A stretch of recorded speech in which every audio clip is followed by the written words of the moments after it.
Selamat malam, Shalom Bapak Ibu, Saudara sekalian. Malam ini kita akan lanjutkan dengan sesi yang khusus dalam kitab Hakim-Hakim, yaitu Simpson and Delilah. Kisah ini seringkali difilmkan karena sangat terkenal. Nah, di dalam kitab Hakim-Hakim, Simpson ini adalah hakim yang unik, hakim terakhir yang dicatat dalam kitab Hakim-Hakim. Ya, sebelum itu mari kita tundukkan kepala, mari kita berdoa. Bapa di surga, terima kasih untuk malam ini. Kami mau lanjutkan sesi demi sesi ini, Tuhan. Malam ini ajari kami bukan hanya pengetahuan, tetapi dampaknya dalam hidup kami. Sehingga kami tidak mengulangi kesalahan yang sama yang dilakukan para hakim di zaman dahulu. Pakai mulut hamba-Mu untuk menyampaikan kebenaran ini. Hanya di dalam nama Tuhan Yesus kami berdoa. Amin. Baik, malam ini adalah sesi kelima kitab Hakim-Hakim, yaitu Simpson and Delilah.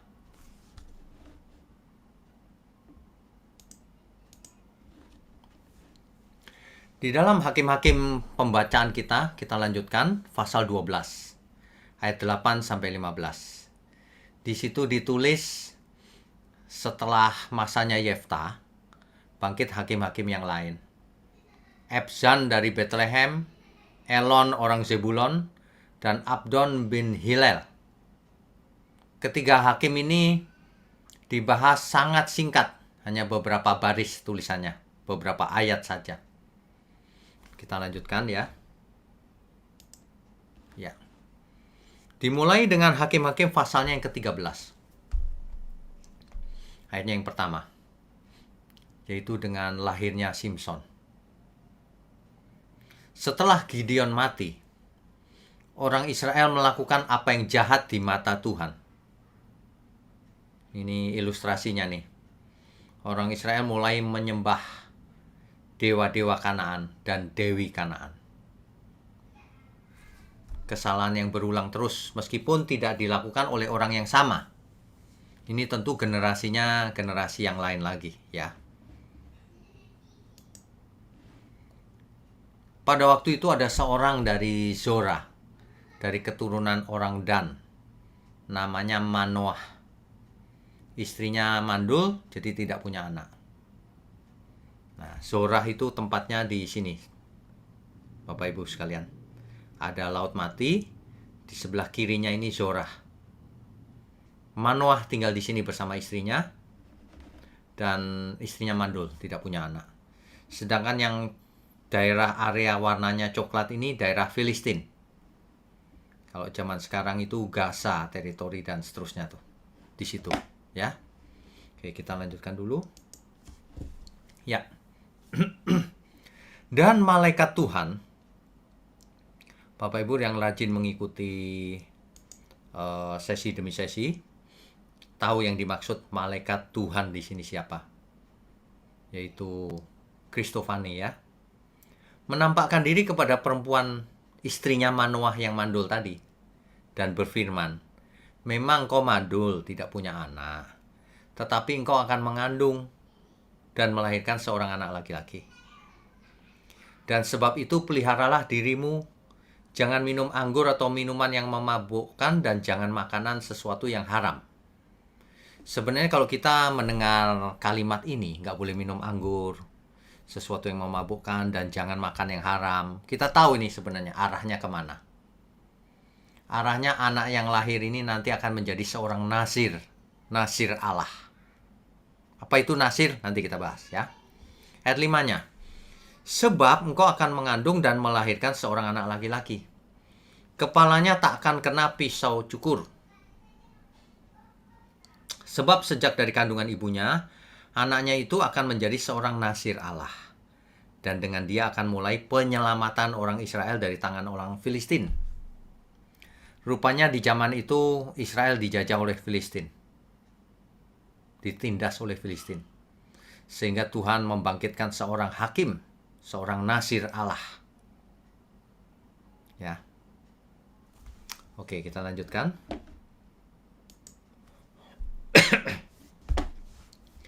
Jadi setelah Gideon mati, kembali Israel menyembah dewa-dewa Filistin, sehingga Filistin menindas mereka selama 40 tahun. 40 tahun itu lama loh, saudara. Manoah dan istrinya yang mandul tidak punya anak, sehingga malaikat Tuhan menampakkan diri.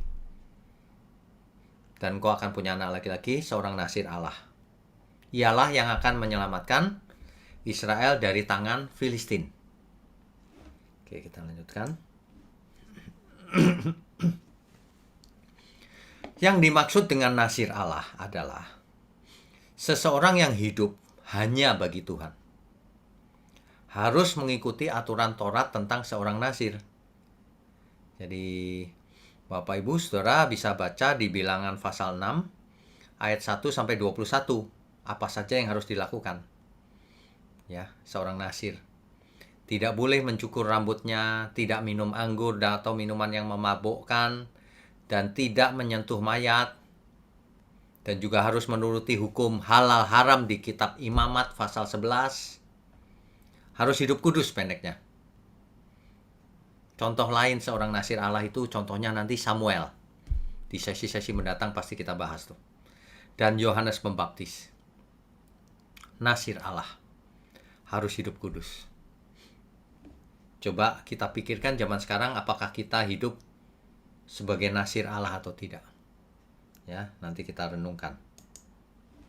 Nah, ketika Manoah mendengar berita itu dari istrinya bahwa istrinya sedang ditemui seorang malaikat Tuhan dan difirmankan akan mengandung seorang anak laki-laki, maka Manoah ingin berjumpa dengan malaikat Tuhan itu. Sehingga malaikat Tuhan itu sekali lagi menampakkan diri. Lalu Manoah mempersembahkan seekor kambing di atas batu. Lalu terbakar kambing itu. Seiring dengan api yang naik ke atas, malaikat Tuhan itu naik. Nah, sesuai dengan janji Tuhan, lalu istri Manoah mengandung dan melahirkan seorang bayi laki-laki. Namanya Simson. Inilah kisah kelahiran Simson. Ya. Oke, kita lanjutkan dulu. Sesuai dengan janji Tuhan, lalu istri Manoah mengandung dan melahirkan seorang bayi laki-laki. Anak itu menjadi besar dan Tuhan memberkati dia. Mulailah hatinya digerakkan oleh roh Tuhan. Ya, Hakim-Hakim pasal 14 ayat 1 sampai 4. Simson menyukai gadis Filistin. Di ayat pertama Simson pergi ke Timna dan di situ ia melihat seorang gadis Filistin.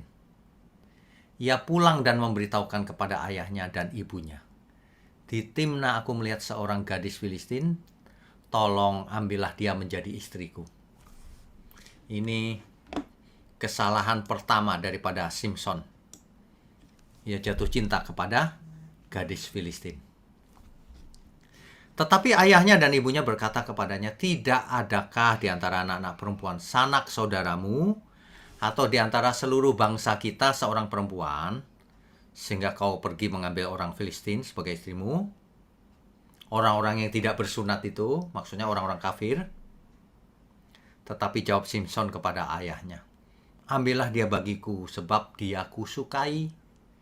Rupanya Simson lebih mementingkan kesukaannya sendiri daripada ketaatannya sama Tuhan. Padahal ia seorang Nasir. Ini Simson ini memang agak berandal, saudara. Ya. Ayat 4. Tetapi ayahnya dan ibunya tidak tahu bahwa hal itu daripada Tuhan asalnya. Ini kalimat ini perlu hati-hati loh. Seolah-olah Tuhan yang membuat Simson tertarik. Sebab memang Simson harus mencari gara-gara terhadap orang Filistin, karena pada masa itu orang Filistin menguasai orang Israel. Hati-hati ya kalau baca Alkitab ya. Lihat konteksnya. Coba perhatikan yang lalu. Saya balik lagi nih. Ini, saudara. Coba perhatikan kalimat ini. Hakim-Hakim pasal 13 ayat 5. Sebab engkau akan mengandung dan melahirkan seorang anak laki-laki, kepalanya tidak akan kena pisau cukur. Kalau kita baca ini kan seolah-olah rambut Simson tidak pernah kena pisau cukur. Ini maksudnya adalah kepalanya tidak boleh kena pisau cukur, ya. Meskipun kalimatnya begitu, kepalanya tidak akan kena pisau cukur. Maksudnya kepalanya tidak boleh kena pisau cukur. Kita tidak boleh membaca Alkitab secara literal saja, harafiah, tapi harus mengerti konteksnya, ya. Oke, demikian juga dengan ini nanti. Ya. Tetapi ayah dan ibunya tidak tahu bahwa hal itu daripada Tuhan asalnya. Semua Tuhan izinkan memang. Itu maksudnya. Kenapa? Karena Simson harus mencari gara-gara terhadap orang Filistin. Memang tujuan Simson itu. Oke. Lalu pergilah Simson beserta ayahnya dan ibunya ke Timna. Ketika mereka sampai ke kebun-kebun anggur di Timna, maka seekor singa muda mendatangi Simson dengan mengaum. Perhatikan ya Bapak Ibu ya. Seorang nasir Allah tidak boleh ada di perkebunan anggur. Tidak boleh juga minum anggur yang memabukkan. Tapi Simson rupanya sampai ke kebun-kebun anggur. Ia tidak peduli, saudara, dengan aturan-aturan nasir Allah itu. Padahal ia seorang nasir. Pada waktu itu berkuasalah roh Allah atas dia, sehingga singa itu dicabiknya seperti orang mencabik anak kambing, tanpa apa-apa di tangannya. Jadi singa itu dirobek begitu aja, pakai tangan, nggak pakai alat. Kenapa? Ada roh Tuhan yang memberinya kekuatan. Perhatikan kalimat ini. Tetapi tidak diceritakannya kepada ayahnya atau ibunya apa yang dilakukannya itu. Karena seorang nasir tidak boleh menyentuh mayat singa. Ini dia bunuh kan, jadi mayat kan. Gitu, ya. Oke, kita lanjutkan. Nah. Akhirnya diadakan 7 hari perjamuan kawin. Simson memberikan teka-teki. Simson ini rupanya pribadi yang suka menghibur. Dia berangasan kuat tapi suka menghibur juga. Di tengah-tengah pesta 7 hari perjamuan kawinnya itu, Simson panggil orang-orang. Simson kasih teka-teki. Dari yang makan keluar makanan. Dari yang keluar.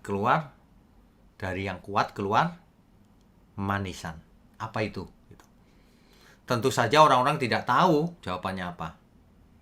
Oleh sebab itu, orang-orang membujuk dan mengancam istrinya Simson ini. Kalau enggak mau dibakar semuanya. Akibatnya istri Simson merayu Simson untuk memberitahu jawabannya apa. Dengan merengek-rengek terus artinya Simson kalah juga. Ia beritahukan kepada istrinya. Sehingga ia harus memberi hadiah sesuai dengan janjinya itu. Untuk itu ia pergi ke Askelon membunuh 30 orang Filistin. Untuk diambil pakaiannya dibagikan sebagai hadiah. Karena mereka bisa menjawab teka-teki itu meskipun dengan curang. Tapi Simson marah besar. Lalu Simson pulang dengan amarah yang menyala-nyala. Sedangkan istrinya diberikan kepada orang lain. Simson marah. Simson marah karena istrinya diberikan ke temannya. Kata Simson, sekali ini aku tidak bersalah terhadap orang Filistin. Yang ngamuk, saudara. Ya bicara sama mertuanya itu. Apabila aku mendatangkan celaka kepada mereka. Maka pergilah Simson, ditangkapnya 300 anjing hutan. Simson ini seperti superhero loh, saudara. 300 anjing hutan ditangkap pakai tangan saja. Kemudian diikat ekornya. 2 diikat tiap-tiap ekor gitu. 2 ekor diikat. Terus dikasih obor. Terus dilepas di kebun gandum dan gudangnya orang Filistin. Akibatnya gudang, kebun gandumnya dan semuanya terbakar. Terbakar habis. Orang Filistin marah. Orang Filistin membalas perbuatan Simson dengan membakar istri dan ayahnya. Mertuanya maksudnya. Simpson membalas lagi mereka dengan meremukkan tulang-tulang mereka. Ini balas-balasan loh, saudara. Orang Filistin lalu maju ke perkemahan Yehuda. Sehingga orang Yehuda berkata, kenapa kamu mau ngajak perang? Itu Simpson. Nah, akhirnya orang Yehuda juga, 3.000 orang Yehuda mengeroyok Simpson. Supaya Simpson menyerahkan diri. Tapi Simpson tidak mau berkelahi atau perang dengan saudaranya sendiri, suku Yehuda. Simpson menyerahkan dirinya untuk diikat. Lalu Simpson diserahkan oleh orang Yehuda ke Filistin. Tapi ternyata Simpson melepaskan diri dengan mudahnya tali itu. Lalu dibunuhnya orang Filistin, 1.000 orang Filistin. Hanya dengan menggunakan tulang rahang keledai yang baru ia temukan. Tulang rahang yang baru loh. Artinya apa? Ia menyentuh mayat keledai itu lagi. Ia melanggar lagi hukum seorang Nasir Allah. Ya. Oke, kita lanjutkan. Simpson ini memang benar-benar dulu ia melirik istrinya yang pertama itu, perempuan Filistin. Sekarang suatu kali ketika Simpson pergi ke Gaza, dilihatnya di sana seorang perempuan sundal, pelacur, saudara. Lalu Simpson menghampiri dia. Kata menghampiri ini meniduri sebenarnya. Simpson ini berandal. Ia tidak peduli. Sepertinya ia tidak rohani memang. Ia padahal tahu ia harus menjadi seorang Nasir. Didedikasikan untuk Allah, harus hidup kudus. Tapi ia malah menghampiri pelacur yang di Gaza. Ketika diberitahukan kepada orang-orang Gaza, Simpson telah datang ke sini, maka mereka mengepung tempat itu dan siap menghadang dia semalam-malaman itu di pintu gerbang kota. Tetapi semalam-malam itu mereka tidak berbuat apa-apa karena pikirnya nanti pada waktu fajar kita akan membunuh dia. Orang-orang ini berpikir, biarin aja Simpson bermain dengan pelacur. Nanti besok sudah lengah dia, tinggal dibunuh. Begitu pikiran orang-orang Filistin. Tetapi rupanya Simpson hanya sampai tengah malam dia keluar. Kemudian dia kedua pintu gerbang kota dicabut sama dia. Dibawa ke puncak gunung yang menghadap dengan Hebron. Wah, ini seperti super, tenaganya super. Itu menandakan bahwa kota itu nggak ada apa-apanya, dicabut. Pintu gerbangnya loh dicabut oleh Simpson. Dan dibawa mungkin 40 km lebih sampai ke puncak gunung itu. Simpson ini kekuatannya sangat luar biasa.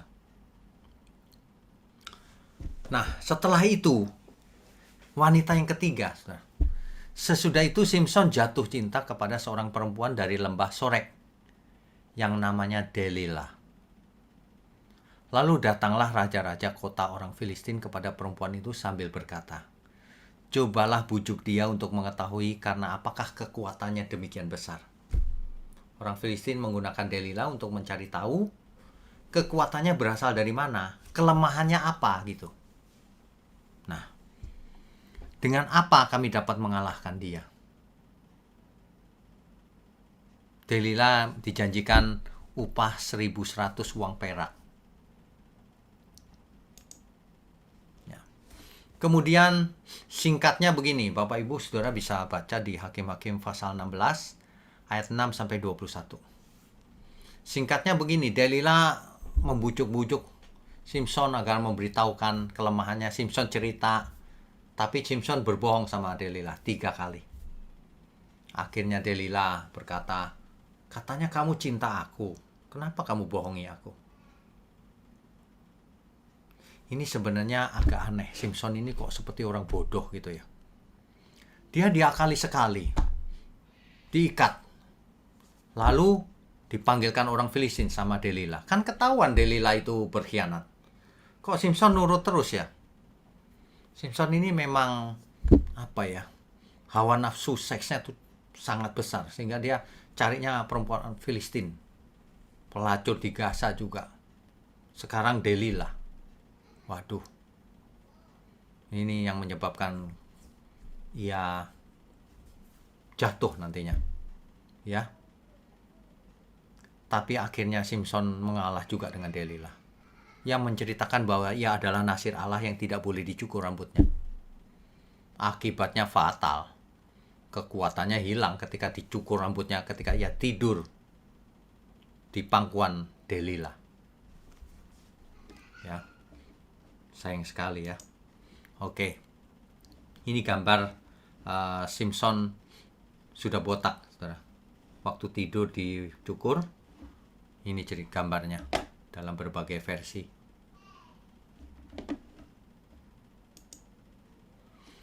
Setelah itu, Simpson ditangkap, kekuatannya sudah hilang. Bahkan Simpson dicungkil kedua matanya. Ia buta, Saudara. Ia buta, ia dipenjara. Di dalam penjara ia harus menggiling biji-bijian. Mendorong, ini gambarnya. Kasihan ya, Saudara. Ini tragis loh. Seorang nasir Allah yang sudah dipilih oleh Tuhan. Ia benar-benar tidak menghiraukan hal itu. Ini pelajaran buat kita. Bahwa meskipun Tuhan memilih, tapi manusia masih punya kehendak bebas. Manusia masih bisa taat atau tidak taat. Masa Tuhan yang menjerumuskan Simpson? Bukan, ini keputusannya sendiri. Ia yang bersalah. Ya. Jadi manusia itu bagaimanapun punya kehendak bebas. Seandainya ia taat sebagai seorang nasir Allah, tentu keadaan akan berbeda, tidak seperti ini. Oke, kita lanjutkan ya.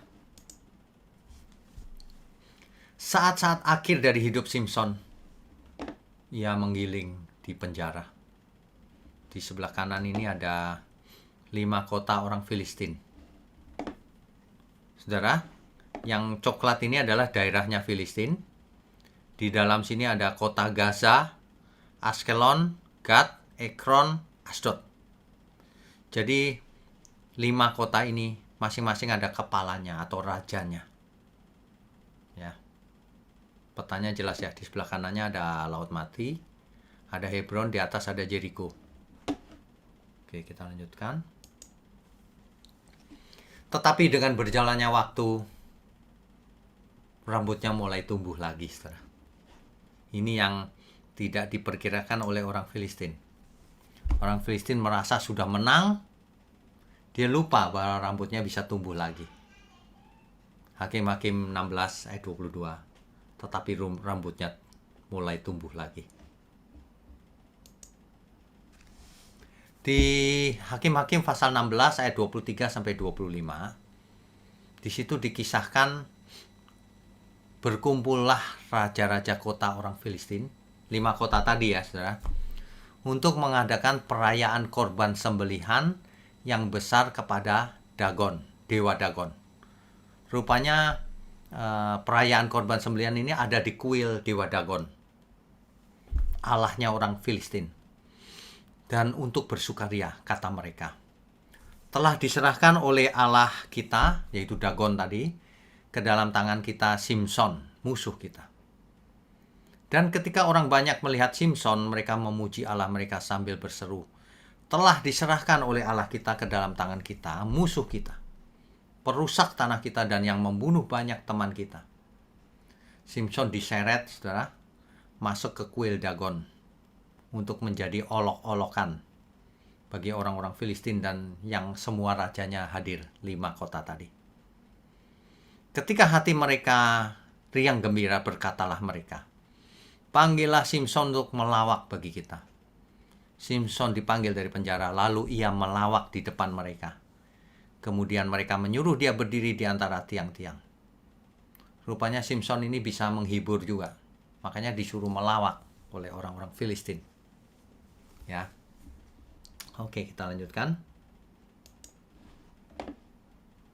Akhirnya Simpson ingat Tuhan di saat-saat akhirnya. Saat-saat akhir hidupnya Simpson teringat akan Tuhan. Berkatalah Simpson kepada anak yang menuntun dia. Dia dituntun anak karena buta. Lepaskan aku dan biarkanlah aku meraba-raba tiang-tiang penyangga rumah ini, supaya aku dapat bersandar padanya. Adapun gedung itu penuh dengan laki-laki dan perempuan, segala raja kota orang Filistin, 5 kota tadi ya, ada di sana. Dan di atas sotoh ada kira-kira 3.000 orang laki-laki dan perempuan yang menonton lawak Simson itu. Jadi total 3.000 lebih ya.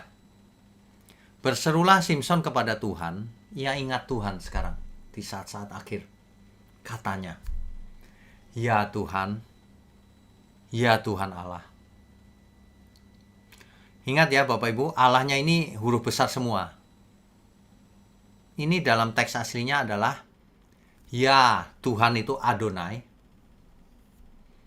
Ya Adonai, YHWH, Yud-He, Waw-He. Ya Adonai, YHWH kan dibaca Adonai juga. Ya Adonai, Adonai. Nah, kalau diterjemahkan gitu, ya Tuhan, Tuhan kan agak aneh. Makanya terjemahan bahasa Indonesia pakai kata Allah tapi hurufnya besar semua. Jadi kalau kita menemukan Tuhan Allah begini, Allahnya huruf besar semua, kita harus tahu bahwa yang dimaksud adalah Tuhan YHWH. Ya. Ingatlah kiranya kepadaku, kata Simson, dan buatlah aku kuat. Sekali ini saja, kata Simson. Ya Allah, supaya dengan satu pembalasan juga ku balaskan kedua mataku ini kepada orang Filistin. Bahkan detik terakhir pun Simson masih niatnya balas dendam, saudara. Memang karakter tidak mudah berubah. Di saat akhir ya harusnya bukan memuaskan pembalasannya, tapi melakukan kehendak Tuhan. Tapi ini minta kekuatan sekali saja terakhir untuk membalaskan kedua matanya itu yang buta karena Filistin.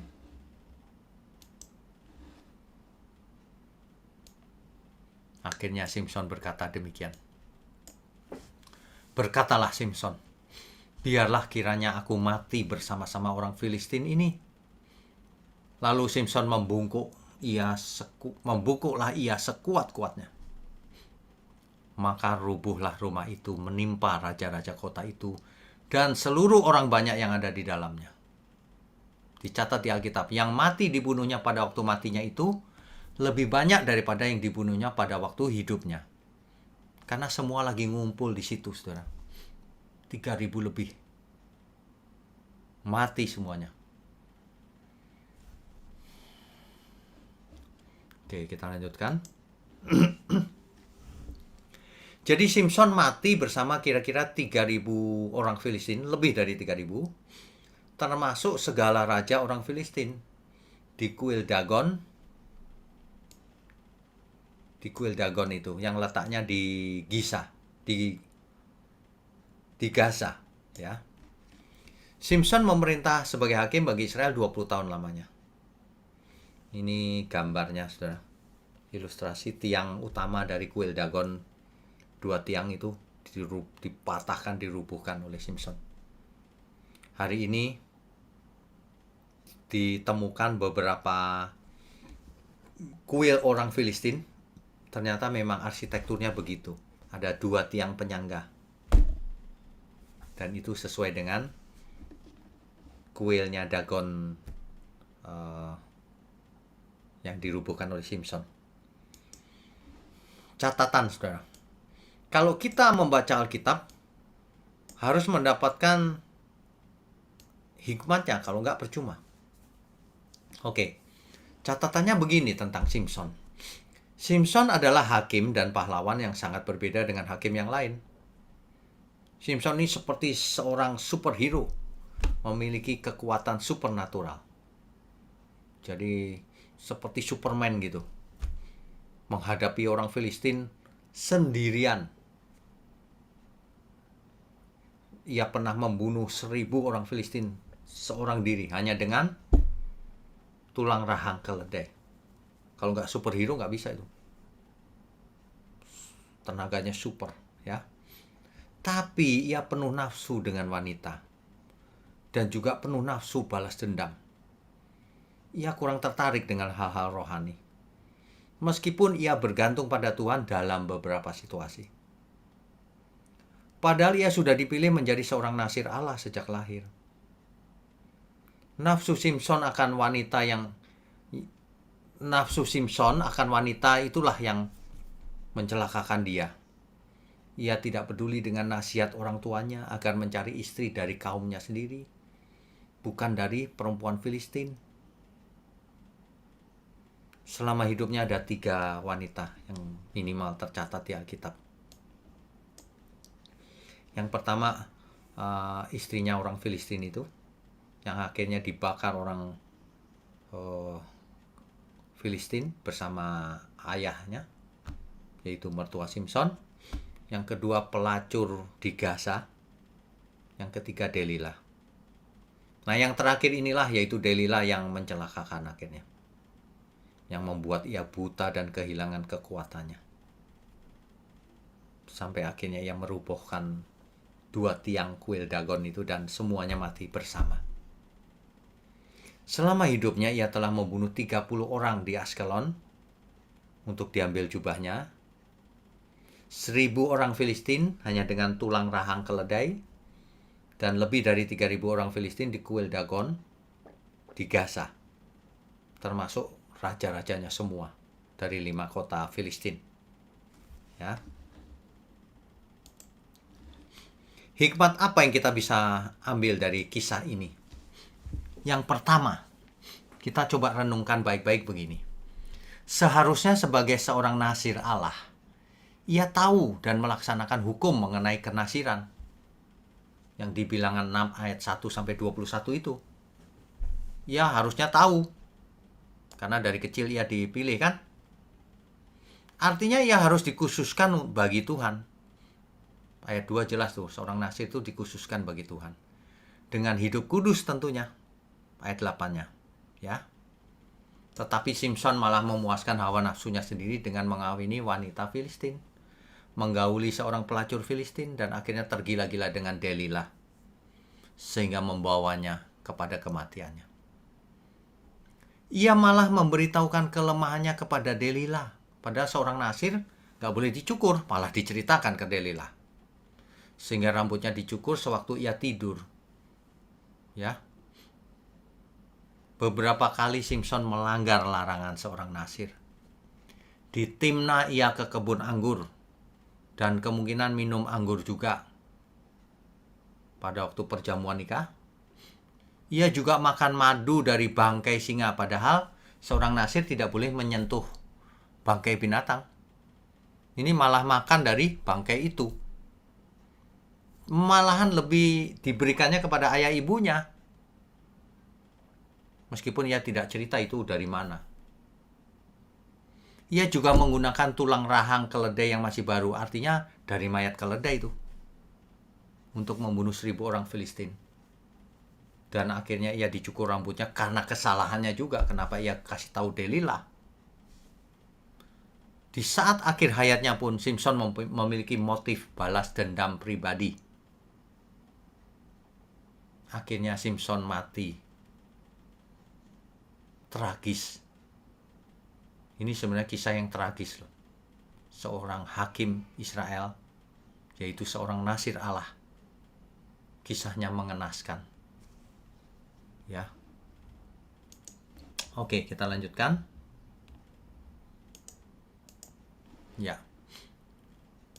Jika kita melihat atau mendengar kisah ini, bagaimana dengan kita? Ingat ya, Yohanes 1 ayat 12. Tetapi semua orang yang menerimanya diberinya kuasa supaya menjadi anak-anak Allah, yaitu mereka yang percaya dalam namanya.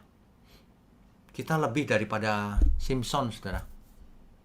Simpson seorang nasir Allah, ia tidak peduli dengan hukum nasir Allah. Kita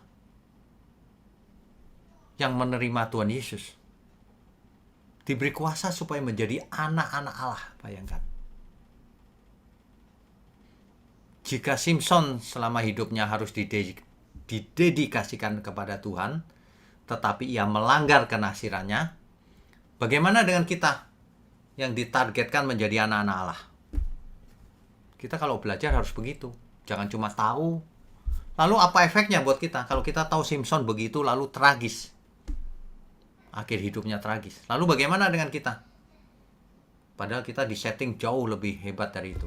Menjadi anak-anak Allah.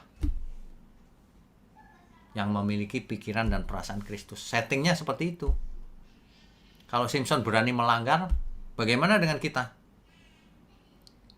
Seharusnya kita semua sebagai anak-anak Allah yang hidup, harus hidup dalam kekudusannya. Dan hanya bagi Tuhan saja hidup. Mestinya demikian. Jangan hidup hanya memuaskan keinginan pribadi seperti Simpson. 1 Korintus 10 ayat 31. Rasul Paulus menulis dengan sangat jelas. Baik aku makan, minum, atau melakukan sesuatu yang lain, lakukanlah semuanya untuk kemuliaan Tuhan. Jadi jangan kita mengulang kesalahan seperti Simpson. Simpson dipilih sebagai nasir Allah yang harus hidup kudus, malah ia tidak rohani. Ia melirik wanita Filistin. Ia menggauli pelacur di Gaza. Ia tergila-gila dengan Delilah. Sehingga ia rela menceritakan kelemahannya. Bahwa ia tidak boleh dicukur. Fatal. Ini konyol sebenarnya. Kisah tragis ini jangan sampai terulang. Apalagi kita zaman sekarang. Kita disebut imamat-imamat yang raja nih. Kita semua itu imam. Tubuh kita bait Allah. Bait Roh Kudus. Kita itu imam. Nah, imam besar kita cuma satu, Tuhan Yesus. Satu-satunya pengantara antara kita dan Bapa di surga. Kita settingnya seperti itu. Maukah kita? Maukah saudara? Apakah saudara masih berani berbuat dosa? Melanggar aturan-aturan sebagai anak Allah? Seperti Simpson, suka-suka sendiri, kedagingan. Ia lebih mementingkan kesukaannya daripada hukum kenasiran. Hari ini jangan sampai ada di antara kita yang lebih suka memuaskan keinginan daging kita dibandingkan dengan kesempatan menjadi anak-anak Allah. Itulah sebabnya kita dikaruniai sulung roh agar kita menjadi seperti yang sulung, yaitu Tuhan Yesus, yang melakukan kehendak Bapa, tidak punya agenda lain dalam hidupnya. Demikianlah kita seharusnya, saudara. Jangan kita berani berbuat dosa seperti Simpson, memuaskan hasrat dagingnya. Ya. Marilah kita hidup benar. Baik makan, minum, atau apapun, lakukan untuk Tuhan. Amin, saudara. Mari kita lanjutkan dengan sesi tanya jawab. Co-host, tolong. Oke, baik. Terima kasih Pak Wignyo atas pemberitaan firman yang sangat berarti. Selanjutnya kita akan lanjutkan dengan sesi tanya jawab. Bagi Bapak Ibu yang ingin bertanya, silakan aktifkan icon raise hand-nya dan nyalakan kameranya. Yang pertama ada Bapak Payaman Sinampela. Silakan Pak Payaman. Pak Payaman, silakan. Ya, shalom Pak, selamat malam. Shalom, selamat malam. Ketemu lagi dengan Pak Pendeta lagi cuti. Ya, senang sekali ketemu terus Pak. Silakan Pak. Kalau saya melihat sebetulnya Simpson ini hampir tidak ada panutan yang bisa kita tiru sebagai seorang nasir Allah. Benar. Yang menjadi pertanyaan saya, apa sebetulnya tujuan Allah katakanlah menciptakan atau melahirkan, memberkati, menjadikan Simpson ini nasir Allah. Nah, kemudian apakah misalnya dia mengawini orang Filistin, apakah ada dalam benak pikirannya untuk melepaskan diri dari jajahan Filistin, atau memang sama sekali tidak terpilih? Karena menurut saya seperti tidak cerdas, tanda kutip lah. Makasih Pak. Baik, ini memang Simpson ini memang berandal Pak. Jadi dia dengan tenaga yang super, ia pemarah, ia suka balas dendam, tapi ia punya nafsu yang nggak benar juga. Ia lihat orang Filistin, cantik-cantik mungkin ya, dia naksir orang Filistin. Tapi dicatat di Alkitab, justru itulah yang membuka jalan ia mencari gara-gara dengan Filistin. Nah, Tuhan membuat Simson lahir itu dengan maksud supaya Simson menjadi hakim bagi Israel yang melepaskan Israel dari Filistin. Itu. Nah, masalah Simson melanggar itu salahnya Simson sendiri, bukan salah Tuhan. Tujuan Tuhan adalah supaya Simson menjadi hakim bagi Israel, pembebas bagi Israel dari tangan orang Filistin. Itu saja. Sama dengan kita, Pak, semua. Tujuan Tuhan adalah supaya kita menjadi anak-anak Allah. Makanya ditebus oleh Tuhan Yesus. Tapi ke depan terserah kita apakah kita mau menjadi anak Allah atau lebih mementingkan nafsu kita pribadi gitu. Sama. Itu menunjukkan bukti bahwa kita semua pun memiliki kehendak bebas. Begitu Pak Payaman. Ya, makasih banyak Pak. Selamat malam. Oke, Tuhan berkati. Selamat malam. Oke, berikutnya. Oke, berikutnya ada Ibu Ade Novita. Silakan Bu.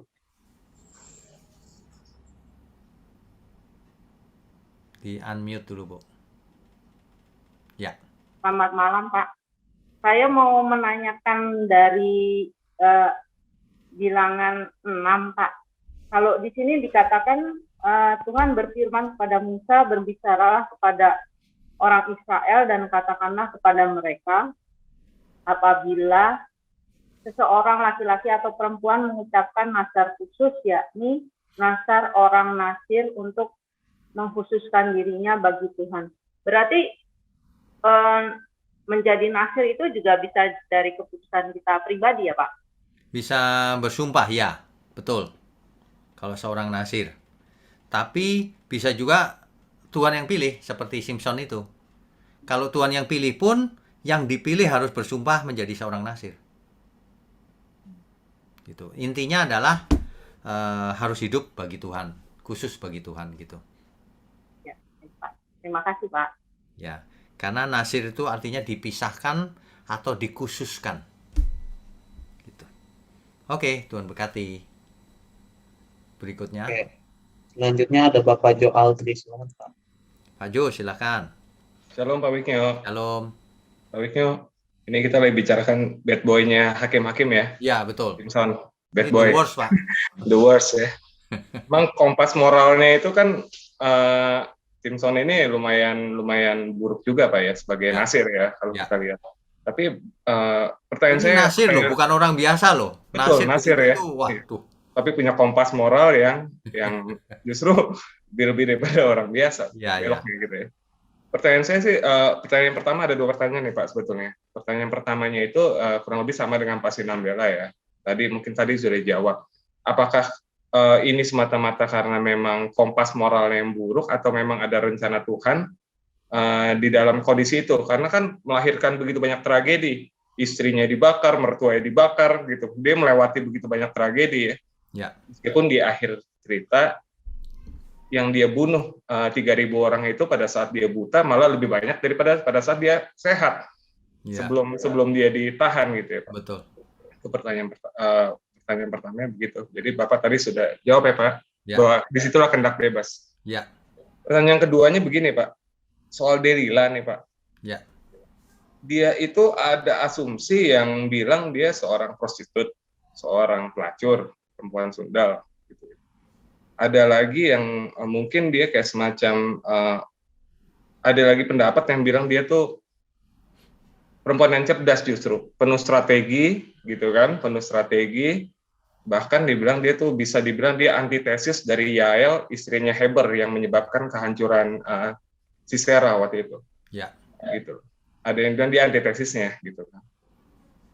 Supaya kita jangan sampai salah pikir juga nanti seperti Maria Magdalena gitu Pak. Ya. Maria Magdalena seringkali banyak orang asumsikan dia perempuan pelacur, sementara mungkin di Alkitab nggak tertulis demikian gitu Pak. Ya, Oh ini perempuan pelacur itu Maria Magdalena, oh ternyata nggak demikian juga gitu kan. Jadi Ya. sebetulnya dia itu siapa Pak kurang lebih Pak? Meskipun mungkin nggak tercatat, tapi kurang lebih yang mungkin pernah literasi yang pernah ada gitu loh tentang Ya. dia. Jadi sebenarnya entah kenapa ya, seringkali pembaca itu suka salah mengerti gitu. Ya, Dari dulu kan image-nya Delila itu pelacur ya. iya, Padahal Alkitab nggak menulis loh dia seorang pelacur. iya, iya, Nah, terus bayangan orang juga dia itu pasti orang Filistin, perempuan Filistin. iya, iya, Alkitab juga tidak menulis. iya, iya, iya. Jadi sebenarnya tidak jelas Delila ini siapa. Apakah prostitut? Mungkin.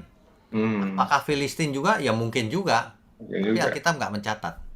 Iya, Makanya iya. banyak analisa yang berbagai macam itu ya. Namanya analisa boleh-boleh saja. Analis, betul, betul.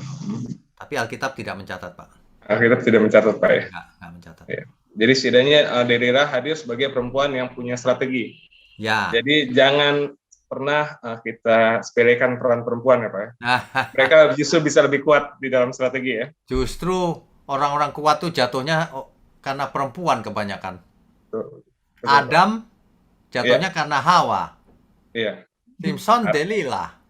Padahal kalau Hawa ditipu ular, kalau Ah. Delila inisiatif pribadi ya. Iya. Iya benar. Tapi Oke, Pak. banyak yang jatuh karena wanita memang. Iya, iya. Harta, tahta, tahta, Hmm. wanita. betul. Betul. Iya. Terima kasih Pak. Pak Ya, Wisnu, Tuhan itu aja, Pak. berkati. Tuhan berkati Pak. Berikutnya Ibu Meme. Silakan Bu. Shalom Pak Wina, selamat malam. Shalom. Shalom, selamat malam. Terima kasih atas kebenaran yang Bapak sampaikan malam ini ya Pak. Terima kasih juga waktu dan tenaganya. Terima kasih kepada ini Bapak Daniel Kak, atau Brother Daniel ya. Ini Saudara Daniel, masih muda sekali. Oh iya, Brother Daniel. Thank you ya, Brother Daniel. Pak, saya mau tanya Pak, ini kan kita sudah banyak ambil sisi negatifnya daripada Simpson. Ya. So, saya mau tanya, Simpson, apakah Simpson ini adalah seorang pria yang beriman ya Pak ya? Seorang pria yang apa? Beriman. Oh, oke, baik. Kalau dikatakan beriman, tentu saja dia beriman. Tapi dia tidak taat, dia bandel. Gitu. Nah, artinya apa? Artinya imannya tidak sempurna ya. Gitu. Tapi Simpson termasuk yang dicatat loh di kitab Ibrani. Sebagai Ya, yang Ibrani itu 11 ayat sebagai 32. saksi iman ya. Sebagai Iya, saksi sebagai iman. saksi iman. Hmm. Oke, tapi Kalau kok kita di perhatikan- perjanjian lama Ya, kalau kita perhatikan saksi iman perjanjian lama itu banyak buat salah juga. Tapi itu itu mau kuliah. ya, tapi itu bisa dimaklumin. Kenapa? Perjanjian lama itu masih zamannya Taurat. Nah, tapi di zamannya Tuhan Yesus tidak boleh. Kudus, tidak bercacat, tidak bercela. Itu targetnya itu gitu. Jadi maksudnya itu semua daripada kisah-kisah perjanjian lama itu adalah bayangan untuk perjanjian baru ya Pak ya? Betul. Makanya nanti ada ayat yang berkata itu adalah bayangan yang akan terjadi. Iya. Jadi sebenarnya perjanjian lama itu nanti disempurnakan di perjanjian baru. Gitu. Iya Pak. Gitu. Ya. Ini baru nyambung Pak. Hmm. Iya. Kalau dari Oke. pendeta-pendeta lain kan nggak nyambung. Ya, ya. Oke. Iya. Ya. Ya Pak, makasih ya Pak Ya, ya. Tuhan berkati, Bu Meme. Shalom. Oke, shalom. Berikutnya, Selanjutnya ada Bapak Pantas atau Ibu Eni. Silakan. Pak Pantas atau Ibu Eni, silakan. Baik, terima kasih Pak. Yang nanya saya Pak. Ya, Pak Pantas, silakan. Pada saat Simpson kuat dan perkasa, dia membuat satu huru-hara di Palestina. Kenapa orang Palestina bisa mengundang suku Yehuda untuk mengeroyok Oh, Simpson? oke. Ya, oke, baik. Nah, terus pertanyaannya adalah, apakah pada saat itu suku Yehuda tidak tahu kalau Simpson itu Bani Israel? Terima kasih. Oke, baik. Suku Yehuda pasti tahu bahwa Simpson Bani Israel. Kenapa orang Filistin mengejar sampai ke Yehuda? Karena Simpson setelah membunuh orang Filistin itu ia lari ke daerahnya Yehuda. Di dekat situ, di gua itu loh.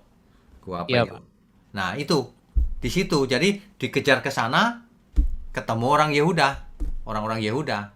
Orang Yehuda tanya, "Kenapa engkau mau menyerang kami?" "Enggak, aku mau nangkap Simpson." Kalau gitu lebih baik Simpson diserahkan. Makanya Bani Yehuda mengerahkan 3.000 orang. Dia tahu pasti Simpson ini kuat sekali, makanya dikerahkan 3.000. Lalu Simpson tahu saudaranya sendiri nih, dia nggak ngelawan. Kalau Betul. dia melawan bisa sebenarnya. Dia nggak ngelawan, ya udah ikat aja aku gitu. Mereka nggak tahu kalau diikat bisa lepas. Simpson, ya ikat aja. Begitu diserahkan ke Filistin, buka lagi, bunuh semua. Wah, ini brutal loh sebenarnya, pembunuhan sana sini gitu. Waduh, begitu Pak. Jadi apa konteksnya pada saat Simpson diserahkan oleh suku Yehuda itu ada nggak maksudnya biar dia membuat utara kembali di Filistin gitu? Motifnya adalah supaya suku Filistin, orang Filistin tidak menyerang Yehuda. Oh. Karena Filistin kuat sekali pada waktu itu. Yehuda takut juga. Makanya Yehuda marahin Simpson kan. Kamu nggak ngerti kalau Filistin sedang menguasai kita gitu. Tapi kan tahu kan Pak, orang Yehuda kalau Simpson itu salah satu hakim ya Pak. Tahu. Tapi hakim ini kan beda Pak. Wah, membunuh sana sini gitu. Bikin huru hara di mana-mana. Saat itu masih dibutuhkan Pak Iya. momen seperti itu. Iya, betul sekali. Ya, tapi suku Yehuda takut kalau nanti diserang Filistin. Jadi ya Padahal dihitung-hitung Pak, suku Yehuda di antara 12 suku bangsa Israel itu suku yang paling kuat ya Pak. paling banyak Pak, Iya. paling kuat. Dan boleh bilang paling kuat ya Pak. Iya, yang paling kuat aja takut sama Filistin. Iya. Sedih juga ya kalau melihat begitu ya Pak sampai Ya. Tapi semua Simpson itu kan karena diserahkan. kesalahan Israel Pak. Mereka membuat yang jahat di mata Tuhan kan. Nggak, maksud saya gini loh Pak, pada saat diuber-uber sama orang Filistin, kenapa nggak Simpson dinasehatin oleh suku Yehuda untuk tidak terlalu, maksudnya arogan lah gitu atau apalah. Tapi memang itu kan rencana Tuhan menurut saya loh Pak. Karena Betul Yehuda nggak, juga Pak? suku Yehuda juga kurang suka sama Simpson Pak. Oh, Enggak, gitu, Pak. kan berandal gitu kan. Perang sendirian menang lagi. Waduh. Gede badannya pasti, superhero itu. Terima kasih Pak. Ya, Tuhan berkati. Berikutnya, Oke, berikutnya ada akun Zoom ERB Slab atau ini ERB ini singkatan apa ya? Bisa tolong ya. Malam Pak Wisnyo. Oh, malam. Kirain siapa? Silakan Ya, Pak. Pak.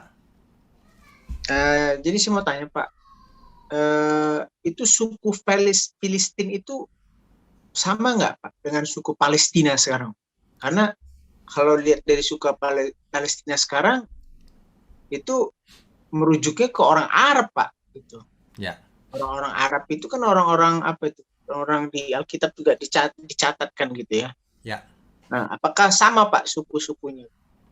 Termasuk daerah-daerah seperti Kanaan seperti itu Pak, yang sekitar Israel itu apakah masih dengan suku yang sama Pak, gitu loh. Karena kayak misalnya Syria sekarang kan udah Arab juga Pak, Irak juga udah Arab, kecuali Iran ya, Iran kan masih tetap Parsi Pak, menurut saya seperti itu. Nah, terima kasih Pak. Ya, sebenarnya kalau kita perhatikan Palestina zaman sekarang itu Arab sih, bukan Filistin. Filistin itu beda loh dengan Arab. Di Alkitab kan ada suku Arab juga, Filistin ada lagi, beda. Nah, zaman sekarang yang ada di Palestina itu adalah suku Arab sih, bukan Filistin. Filistin sudah nggak ada zaman sekarang. Ada orang yang mencoba-coba memplesetkan Filistin itu Palestina, Filistin gitu. Enggak. Jangan mengada-ada. Gitu. Berarti nggak sama Pak ya intinya? Nggak sama. Arab dan Filistin itu beda. Karena kalau kayak bangsa Kedar itu gimana Pak? Sama Pak dengan Arab ya? Yang dimaksud Kedar itu kan keturunan Ismail. Nah, kalau keturunan Ismail itu sebenarnya nggak terlalu jelas apakah ada hubungan dengan Arab atau tidak gitu. Cuma ada yang percaya itu sambungannya menjadi Arab gitu. Tapi kalau diurut-urutin nggak juga gitu. Coba baca Alkitab. Anaknya Ismail ada 12. Nah, yang Arab yang mana? Nggak tahu. Nggak nyambung. Gitu. Ya. Nggak ada catatan yang Baik, bisa Pak. menyambungkan hal itu. Oke. Baik Pak. Ya, Tuhan berkati. Makasih Pak. Yuk. Ya, terus. Oke, selanjutnya ada Bapak Konstanaka. Silakan Bapak Konstanaka. Ya, terima kasih Ade Daniel. Shalom Pak Wigno. Shalom. Terima kasih Pak Wigno untuk penjelasannya. Saya sudah berulang-ulang dengar kisah Simpson ini. Baru saya pahami bahwa ada ada implikasinya bagi hidup kita sekarang. Bisa kita ambil pelajaran dari situ. Ya. Di mana dia Simpson itu dipilih oleh Tuhan dari kandungan begitu. Ya. Nah, dari perjalanan cerita yang tadi dijelaskan, hampir tidak ada suatu pencegahan dari Tuhan begitu untuk Simpson tidak melakukan sesuatu yang jahat begitu. Saya merenungkan juga dalam hidup kita kadang-kadang kita berbuat seperti Simpson yang memuaskan keinginan kita sendiri. Tadi bagus sekali endingnya Pak, yang segala sesuatu dilakukan untuk Tuhan, dan seperti tulisan Rasul Paulus tadi. Nah, kadang-kadang kita juga agak-agak seperti Simpson yang mau memuaskan kitanya sendiri. Kalau Simpson, konteks Simpsonnya tadi seksualnya itu kuat, balas dendamnya kuat. Nah, kadang-kadang juga kita begitu. Yang saya renungkan tadi, kenapa tidak ada pencegahan atau peringatan atau bagaimana ya dari Tuhan begitu. Nah, kembali juga kepada memang mungkin diserahkan sepenuhnya kepada kehendak manusianya itu. Betul. Sebenarnya kan Simpson sudah tahu bahwa dia dipilih. Iya. Jadi mestinya dia harus berhati-hati. Dia yang harus wanti-wanti begitu ya Pak. Betul. Sama seperti kita kan. Iya Kan Pak. kita Betul. sudah tahu kita ditebus supaya menjadi anak-anak Allah, kan gitu. Ya. Nah, selanjutnya terserah kita mau apa enggak gitu. Karena Tuhan sudah berikan semuanya kan. Betul Pak. Nah, sekarang kita sedang diproses bahkan oleh Roh Kudus. Mau enggak gitu. Ya. Jadi sama. Simpson harusnya sudah tahu ya seorang nasir Allah, kenapa kamu begitu? Ya, betul. Gitu. Sama kita juga gitu. Kalau kita berbuat dosa ya dibiarkan sama Tuhan, bukan disambar geledek, bukan. Nah, itu Pak. Sudah tahu. Nanti akibatnya bayar nanti. Gitu. Ya. Jadi sama dengan apa itu Pak, yang ketika Tuhan mengatakan bahwa aku tidak mengenal kamu. Di situ juga seolah-olah memang tidak ada pencegahan atau peringatan. Kenapa sampai manusia berbuat hanya untuk dirinya sendiri, sehingga Tuhan tidak menikmati hidup orang itu begitu. Nah, itu implikasi yang dapat tadi ya di Yohanes 1 ayat 12 tadi. Ya. Cuma kan biasa begini Pak Wik. Ada orang mengatakan bahwa memahami ayat itu bahwa kita sudah sah, sudah 100%. Padahal di situ kan ada kata supaya, artinya kita meresponinya. Ya. Kita kita mau meresponi akan hak yang Tuhan berikan kepada kita. Sama seperti Simpson tadi, bahwa sebenarnya kan Tuhan sudah kasih sama dia, tetapi dia mempergunakan salah untuk kepuasannya sendiri begitu. Ya, betul. Jadi memang betul-betul membuat gemetar kalau kita dengar ini cerita selengkapnya ini Simpson Pak. Iya, ya. Jadi kita bisa wanti-wanti dengan hidup kita yang sekarang. Jadi tidak lagi kita hanya berpikir, saya sudah diselamatkan oleh kasih karunia. Padahal kasih karunia itu tidak menyediakan tanggung jawabnya kita ya Pak. Iya, betul. kita tanggung jawab atau bagian yang harus kita lakukan itu, ya kita hidup kudus, tak bercacat, tak bercela, lakukan kehendak Tuhan, udah itu aja. Iya Pak. Makanya banyak teologi salah. Kita diselamatkan karena anugerah, udah nggak usah buat baik, udah nggak usah belajar, udah nggak usah melakukan kehendak Tuhan. Salah. Betul Pak. Nggak selamat itu. Ya. Iya. Oke. Terima kasih Pak Ya. Inyo untuk malam hari ini. Luar Mohon biasa berkati. Pak, saya baru dapat betul-betul implikasinya. Karena dulu kita taunya, oh cerita Simpson itu kuat, endingnya dapat merubuhkan tiang itu dan mematikan orang Filistin. Ya, ya. Ternyata ada implikasi yang luar biasa Pak. Implikasinya ya. Terima kasih banyak Pak. Oke, Tuhan berkati Tuhan ya berkati. Pak. Daniel, habis ya yang Ya, bertanya ya? habis Pak. Oh, masih jam 8 lewat. Oke, nggak apa-apa. Bagus kalau sudah habis. Berarti sudah mengerti semua. Baik. Oke, kalau begitu terima kasih untuk Daniel yang sudah jadi co-host. Malam ini kita selesaikan. Mari kita tundukkan kepala. Mari kita berdoa. Bapa di surga, kami mengucap syukur atas apa yang sudah kami dengar, yaitu Simpson. Kiranya kami semua tidak mengulang kesalahan yang sama. Biarlah kami belajar dari kisah-kisah dari Alkitab, agar kami tidak jatuh kepada kesalahan yang sama, dosa yang sama. Terima kasih Tuhan, terima kasih, mohon berkati terus channel gerejamu ini, agar makin banyak orang yang tertarik akan kebenaran dan hidupnya diubahkan untuk kemuliaan Tuhan. Mohon berkati juga tangan-tangan yang mendukung pekerjaanmu ini, juga semua yang mendoakan channel gerejamu ini. Terima kasih Bapa, kami sambut segala berkat, baik berkat jasmani, berkat rohani, sehat, umur panjang untuk kemuliaan Tuhan. Dalam nama Tuhan Yesus kami berdoa dan mengucap syukur. Amin.